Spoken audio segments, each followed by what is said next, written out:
BIONICLE Adventures 1 Mystery of Metru Nui. Written by Greg Farshtey. Recorded by Lord of the Tree Frogs. Chapter 1.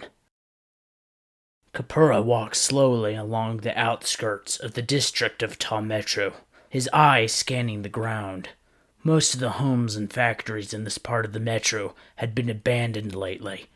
With the residents moving closer to the heart of the district, it was Kapura's job to make sure nothing of importance had been left behind. He paused in front of a massive, blackened building that once housed a forge. Here, construction tools and other equipment had been cast from molten protodermis before being sent on to Metru for finishing. Now, in the interests of safety, that work had been transferred away from the outskirts by order of the city's elder, Turagaduma.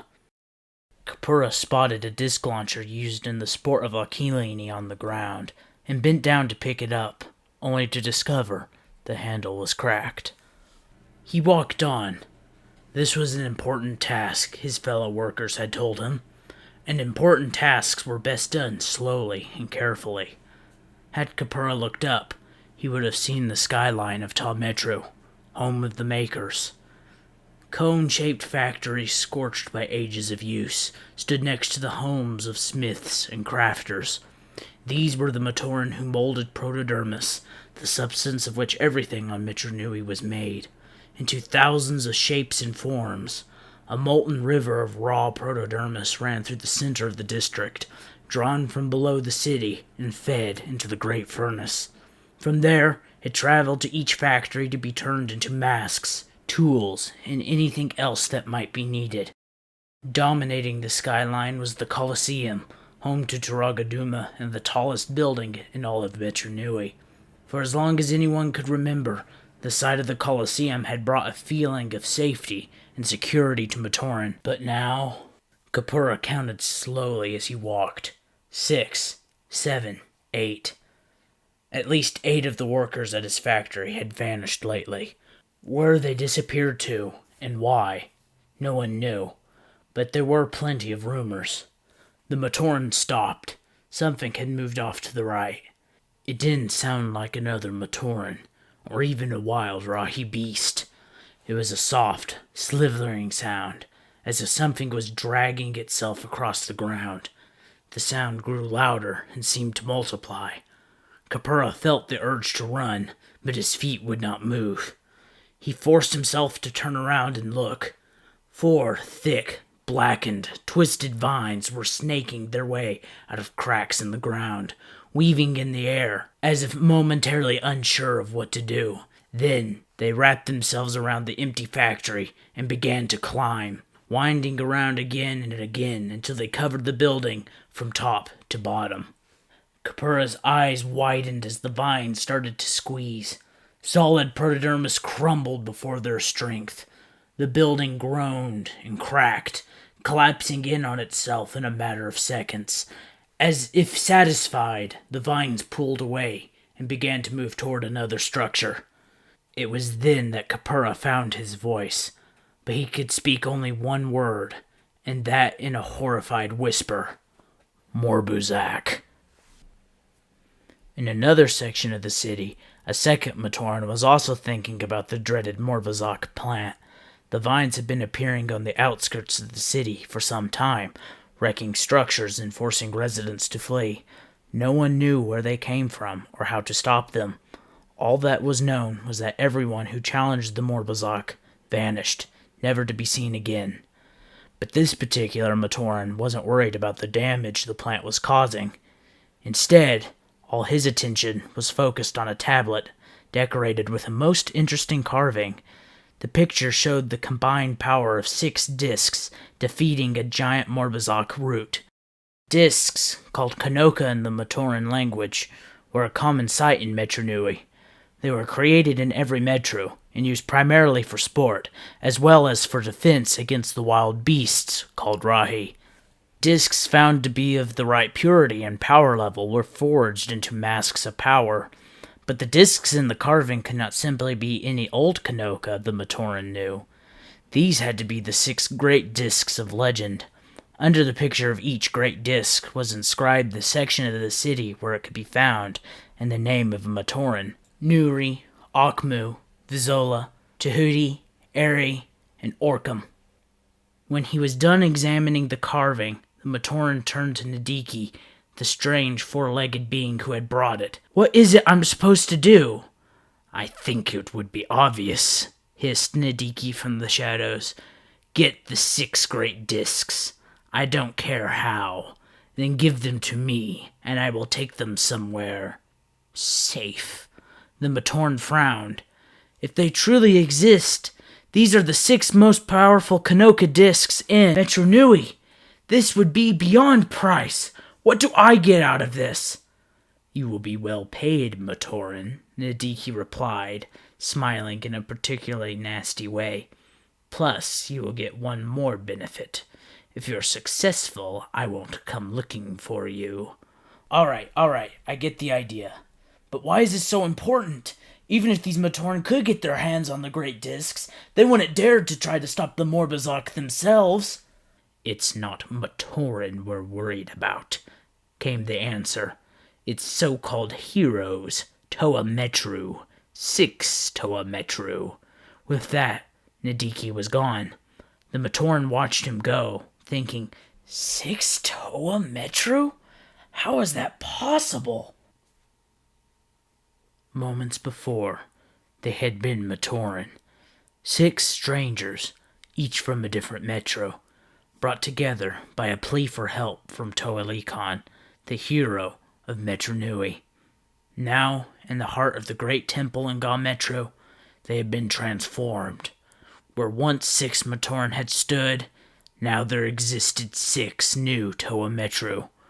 Wanua, once an archivist in Onu Metro, and now the Toa of Earth, voiced the thoughts of them all. "Since when are Matoran just zapped into Toa?" Nuju, former seer and now Toa of Ice, answered, "When uncertain times lie ahead." Vakama, Tom Metru's most skilled mask maker, and the new Toa of Fire, looked down at his new form. It was hard to believe that this new power had been granted to him. He remembered the city's protector, Toa Likan, giving him a powerful artifact called a Toa Stone, and a map to a spot in the Great Temple. Then Likan was captured by 2 strange creatures, one a 4-legged foe, and the other huge and powerful. Heeding his last wish, Vakama had taken the Toa Stone to the temple, only to run into 5 other Matoran with similar missions. They placed their stones on top of the shrine dedicated to Toa. Before their eyes, the Toa stones began to pulsate, and then rose into the air. Beams of elemental energy shot from them, bathing the Matoran in light, changing them, granting them power. When it was over, the Matoran had become Toa Metru, destined guardians of Metru Nui. "But are we ready for this? Am I?" Vakama asked himself. He didn't have an answer. The other Toa had begun selecting their weapons from a compartment inside the Suva shrine. Vakama looked over what remained and chose a powerful Kanoka disc launcher. It was a larger version of what he had used in the past to play the sport of akilini. The familiarity of it made him feel a little more comfortable in his new body. Matau, Toa of Air, chuckled, "Nice choice for playing Matoran games, Mask Maker." "Hey, look at this," Oniwa, the new Toa Metru of Stone, said. He reached into the tool compartment and emerged with 6 Kanoka discs. Each was a different color, and each bore the likeness of a mask of power. But what drew the attention of the new heroes was that the masks matched the ones they now wore. "What does it mean?" asked Nokama, Toa Metru of Water. "Perhaps that we were not chosen at random for this?" Vakama suggested. "Perhaps this is our destiny." "What did Toa Lakan say we could expect, Vakama? What are we meant to do now that we are Toa?" asked Ruanua. Nokama and Oniwa drew in closer, anxious to hear the answer as well. "He said," Vakama began. Then suddenly his mind was somewhere else. He could see the day being consumed by night, Metru Nui collapsing into ruin, and then miraculously restored. 6 Kanoka discs flew at him from out of the darkness, forcing him to duck and dodge. They shot past him, then hovered in the air as they unleashed their power on the Morbazak plant. Before their energies, the plant withered and died. Their task done, the great discs merged together to form a single one of immense power. And then the vision was gone. But the chill inside Vakama told him it had not just been an idle daydream. Metru Nui was destroyed! I saw it! 6 great Kanoka discs were heading right for me, and... Thanks for dream sharing, Matau said, shaking his head. No, we must find them. They can defeat the Morbazak and free the city from danger. That would prove we are worthy to be Toa Metru, Vakama continued. The others looked at him, some doubtful, some evidently willing to believe. They had all heard the tales of the great discs before. It was said that they contained enormous power, but the only clue to their location was that one was hidden in each metro. If the discs were used by someone with good intent, they could change the world for the better. If their user was evil, Metru Nui and all its inhabitants might be erased forever. Then find them we shall, said Nokama. I saw a carving in the temple that might help us. Something about finding the great discs by seeking the unfamiliar within the familiar. But the rest seem to be riddles. What do you think, Vakama? But the Toa of Fire was not listening. In his mind's eye, he saw 6 Matoran, each with a great disc. He knew their names, but could not see their faces. Worse, the shadows behind them were alive with danger. Vakama could see a pair of fierce red eyes hovering in the darkness, and a 4-legged creature stalking the Matoran.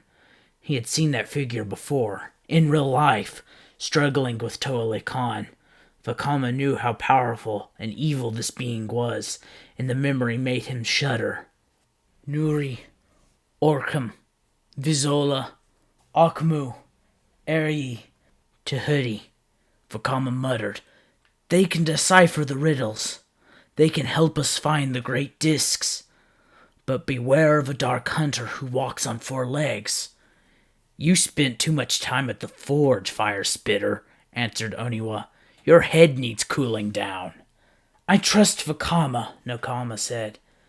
If he believes these 6 Matoran can help us find the discs, then we must seek them out. When we have found them, we will meet back here. Good luck to us all. If my vision is true, thought Vakama, we will need far, far more than luck. The Toa Metru said their farewells and went their separate ways. Only Nokama and Vakama remained behind, staring up at the great temple. Vakama, do you really think Metru Nui is in danger? Perhaps from something more frightening than the Morbazak? I know that there is darkness coming, Vakama replied. Toa Lekan said we had to stop it. He said we had to save the heart of the city. I don't know how or why, but we have been chosen. Then may the great beings protect us all, said the Toa of Water. End of Chapter 1.